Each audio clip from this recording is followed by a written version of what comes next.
Le fondateur historique de Tesla, Martin Eberhard, critique le Cybertruck. Alors, sur YouTube, dans une interview, selon lui, certaines choses auraient pu être différemment faites. Martin Eberhard évoque également le Cybertruck, un véhicule qui ne porte visiblement pas dans son cœur. Alors lui, franchement, comme je l'ai déjà dit précédemment dans d'autres vidéos, si quelqu'un doit prendre le relais de Musk, c'est lui, en fait. À la base, on l'oublie, mais Elon Musk n'est pas le fondateur de Tesla. La marque californienne a vu le jour en 2003, sous l'impulsion de deux hommes, Mark Tarpenning et Martin Eberhard. Ce dernier a justement été interviewé par une youtubeuse américaine, Kim Jara. Bien qu'il reconnaisse que le plan initial a été respecté par Musk, il émet en revanche plus de réserves concernant le tournant qu'a pris Tesla ces dernières années. Il pointe notamment du doigt les systèmes de conduite autonome. Les gens ont tendance à trop facilement fermer les yeux sur les défaillances de ces systèmes autonomes. Je trouve assez incroyable qu'on puisse mettre un prototype sur la route et parfois tuer des gens parce qu'il ne fonctionne pas correctement. Et que ce soit en quelque sorte acceptable. Ça n'est pas pour moi.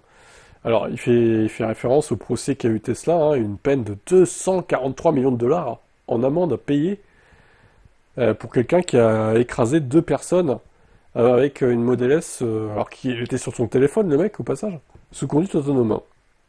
Il critique également la vision d'Elon Musk en ce qui concerne l'IA.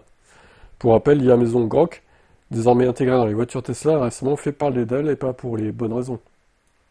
Le Cybertruck, du coup. Il aime pas le Cybertruck. Je suis déçu que Tesla ait annulé son programme de voiture d'entrée de gamme, car c'est ce dont le monde a besoin, et non un pick-up aux allures de Ben Ordure. Bim, voilà, ça part directement. La bétaillère Cybertruck, le camion poubelle. Alors que les chiffres de vente du Cybertruck sont décevants, c'est déjà la deuxième fois cette semaine qu'il fait parler de lui. Il y a quelques jours, un cadre de la marque américaine confiait qu'une version plus petite était en cours de réflexion. Ça, on l'a déjà vu précédemment. Bah Martin, président de Tesla, voilà, revient quoi. Cette barbe qu'il a, incroyable. Hein. Bah dis donc. Moi, je sais pas ce qui devient ce mec-là, du coup. On peut faire des petites allées. Il a quand même encore des roadsters, de Tesla, du coup, de l'époque. Ah tiens, acheté le modèle Y ou le modèle 3. C'est marrant, il faut l'interview dehors, là, debout, comme ça. Ok. Bon, je pense que, de toute façon, même si Musk partait, il pourrait pas forcément revenir. Est-ce qu'il a vraiment envie de revenir comme ça, à la lumière des projecteurs? C'est quand même... Je pense qu'il est passé à autre chose, en fait, depuis quoi. C'est quand même des responsabilités, mine de rien.